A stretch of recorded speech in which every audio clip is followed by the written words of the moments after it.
Hey everyone, welcome back to the CrossWinds Church More Than Sunday podcast. I am excited you're joining us today, and we're going to do something kind of different today. I've got Matt VanGent as our guest. He's going to be joining us in just a moment, and Matt is going to be telling us about something that has made a big impact on his own personal spiritual life, the prayer of examine. So excited for you to learn this and see how you might apply it in your own spiritual journey. Enjoy this. Here's Matt.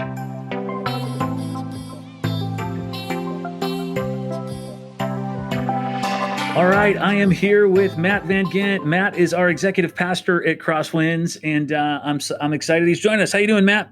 I'm doing well, Chris. How are you? I am doing just fine, as good as you can do in the situation we're in. How's your sheltering in place going? Man, this is week 2 of what feels like it's been 2 years, but it's only been 2 weeks. But we're adjusting. The first couple of days were a challenge, but we're figuring out new rhythms and routines to get us through it. Matt has 2 young daughters and a wife who's obviously working from home right now in the midst of this. How are your daughters doing with all of it?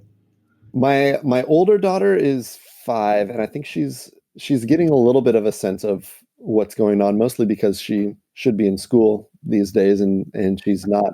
I don't think my 3-year-old has any idea. Yeah, no, I mean, how are they liking you being home as a dad all day and getting to see you so much, watching you work from home? That's been great. The new joke is when I finish breakfast in the morning, I go to my office, but my office is a chair in the living room these days. Right. I've been noticing we're doing a lot of like Zoom calls and Google Meets as a staff and trying to have staff meetings that way. And it seems like every other time I'm on one of them with Matt, he's sitting outside in the cold with a winter coat on in his backyard, trying to get away from the noise of having little kids in the house. It is one of the places that I can find some peace and quiet. All right. Well, Matt and I were talking last week, and we were discussing a little bit of something that would be really valuable for him to explain to us and teach to us. That is called the prayer of examine. It's an Ignatian exercise practice that has been done for many, many years. And sometimes in kind of our Protestant church traditions, we don't have much knowledge of this. And we thought it would be fun for Matt to kind of explain it and walk people through, and that it might be real timely. Matt, tell us a little bit about why you thought it would be a good idea. Yeah, I mean, basically the prayer of examine, or the Ignatian examine, it's a way of reflecting on our days. As we've been adjusting to this whole shelter in place reality that we're in right now, on one of the first days, we went out for a family walk in the evening, and the girls didn't want to go. It was like pulling teeth trying to get them out the door and down the walking path, of course keeping our 6 feet of social distance from everyone else who had that idea. Of course. But they were crying and whining, and we had to turn back before we got even half a block away from our house. The next day, though, my wife Erin came up with this idea to have them look for different things on the walk that correspond to the colors of the rainbow. We went on a rainbow walk. That's a cool idea. And it worked so well. The girls did so much better because they were looking with a purpose. And basically the examine is a way that we can look back on our days with a purpose. It helps us to notice where God has been present and at work in our lives. Yeah, I mean, if I had to just really simply explain it, that's exactly how I'd say it. It's examining your life to see where God has been working that day or that week. And this is a prayer that I had been introduced to about 3 or 4 years ago as part of this spiritual formation cohort that I've talked about every once in a while from the stage when I'm teaching. I was part of a group of pastors who would go up to the mountains of Woodside every once a month for half a day or so, and we'd kind of be built into. And one of the things they taught us was the prayer of examine and what it looks like to do that. And man, I think when you get a grip on something like this, it can really be life changing. So Matt, you've got you've got a story in the Bible that really speaks to this, or where we kind of even see something like this start to happen. You mind sharing it? Yeah, it came to my mind because I think it's really timely for what a lot of us are experiencing right now. Mm, It's this story in First Kings chapter 19 where the prophet Elijah, he's hanging out in a cave. He's running away from a king who wants to kill him. So in a lot of ways Elijah is kind of sheltering in place himself during this time. absolutely. Yeah. Right. But he's got noise coming at him from all sides. He's got wind and storms and all sorts of stuff that's distracting him and is chaotic and in his face. But in the end, he hears a quiet whisper, and it's in that whisper that God is speaking to him.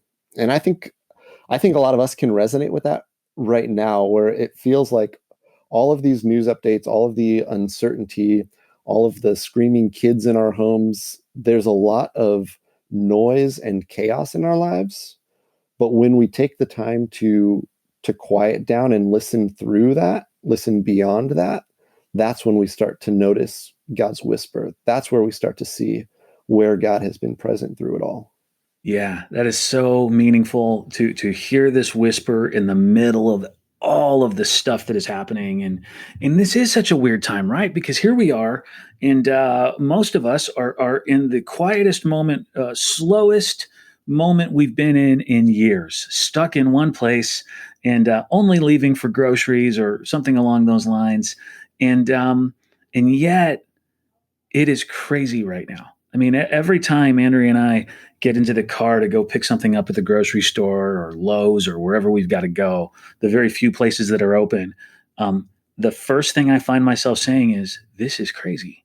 I can't believe this is happening." So we've got the noise and the wind and all the other things that are happening, where God is not showing His voice to Elijah, but we've also got the whisper. And for us to be able to take advantage of the whisper right now would be so significant. So, Matt, walk us through what it looks like to do the prayer of examine. Let's get practical. What is it?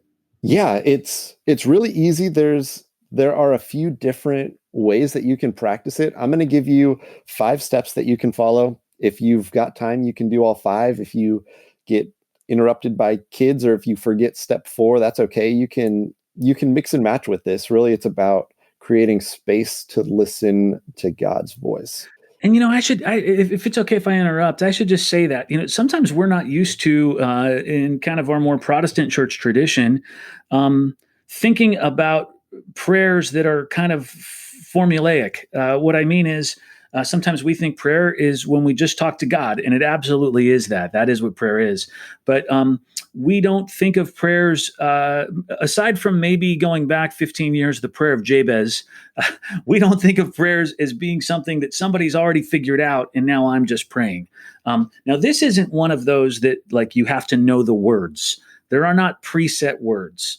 But there might be some tools you're about to give us, these 5 things that help us know how to do this prayer, kind of the movements you walk through. Exactly. You can think of it kind of like a guided reflection where each step along the way sets you up to reflect for a little bit and then you move on to the next one. Great. So, what are the 5 steps? Yeah, so step 1 is become aware of God's presence. Just take a minute to quiet yourself down, to take some deep breaths, breathe in, breathe out. As I'm breathing in and out, I like to say on the in breath, I say Holy Spirit, and then on the out breath, breathe in me. Just kind of this breathing meditation that helps me calm down and quiet down and become aware of God's presence. That's step 1, just to kind of get calm and quiet with God. Step 2 is to review your day with gratitude. So go back to the beginning of your day. Start when you first woke up and walk through your day with gratitude. Pay attention to those things that brought joy and delight in your day. It could be small things or big things, whatever it is. What are those things that brought you joy that day? Yeah, sometimes when I am doing this prayer of examine, I ask this question on kind of what your step 2 is. Where did I see God work today in my life? Or where did I feel drawn toward him? Or where did I see him move in my world today? What interactions did I have? What conversations? What things did I notice? Yeah, that's that's definitely part of step two as well. And I think the cool thing about gratitude, when we specifically pay attention to gratitude, it can change our perception of our day. We might have had a really rough day, and I think in this season, a lot of us already have or will be having really rough days. So when we take the time to review it with gratitude, even when it was a terrible day, that changes our perception, our perspective of it. And so when we practice gratitude, we can see God's presence better. It's great. Okay, what's step three? Step three is to pay attention to your emotions.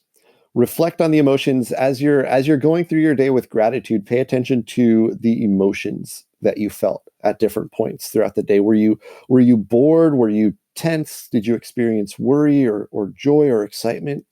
And as you think about those different emotions, what might God be revealing to you? Is there something that you're anxious about, and it's an opportunity for you to spend some time praying praying over that anxiety? Is there something that you're joyful about, and that can lead you back to gratitude again? So pay attention to your emotions. I think that's a great one. It actually is something that I would hope would be part of our any prayer we're praying is to look at that and see what has been happening in our heart and in our mind, and what we need to go to God about with that. And often in those emotions, God's got something for us. That's often where He's speaking to us in the middle of our prayer. Yeah, absolutely.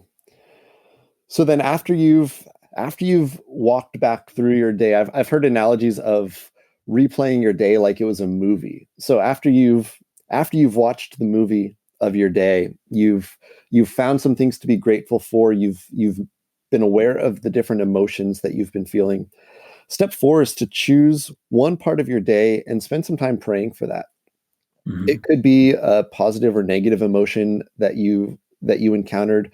It could be an element of gratitude, something that you're grateful for, or just something significant or even seemingly insignificant. But just spend some time with that one part of your day, and spend a little bit of time praying about that, having a conversation with God.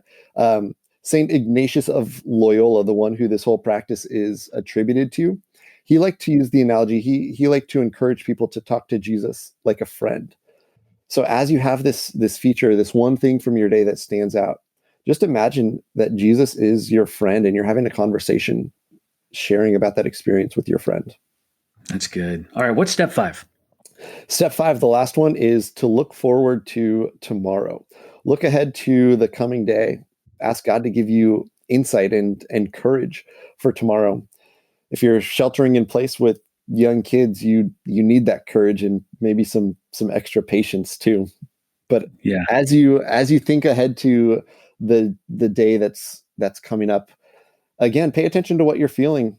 What are your emotions as you look ahead to that day? Are you excited or apprehensive or worried or whatever it is? Allow those emotions again to turn into a prayer as you close out this exercise.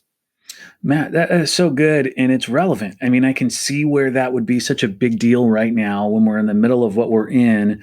Man, especially step five, this idea of spending some time thinking about tomorrow and all the anxiety tomorrow can bring and the stress that tomorrow can bring. And not just tomorrow, but the tomorrow after that. And so to have a prayer that kind of walks us through all five of these movements is really significant. When you do this prayer, how long does it take? I mean, what is a normal amount of time you spend on this? The quick answer to that is it takes however much time I give it. I've Yeah, I've done it in a couple of minutes before, and I've spent more extended periods of time going through it, taking 15, 20, or sometimes on different retreats I've been on, even 30 or 45 minutes going yeah. through You it. you can do this in 5 minutes. You can do this in 90 minutes, and you can also journal through this. You could take these five things and just say, I'm going to write a paragraph about every single one of these, and just kind of record this so I know that I'm kind of sticking to the formula a little bit, right? Absolutely. Yeah, and I've done this at home in the mornings. I've done this last thing before leaving work for the day, which these days is at home as well. I've done it in the car on my way home or my way to somewhere. So there's all sorts of flexibility about how you can do it. That's great. All right, Matt, anything else you'd say to us as we close this out? That's it.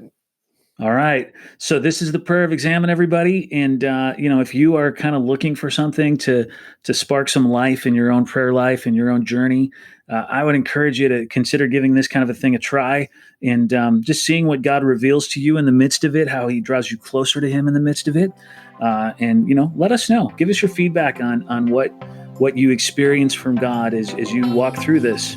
Thanks, Matt. Appreciate your time. My pleasure. Thanks, Chris.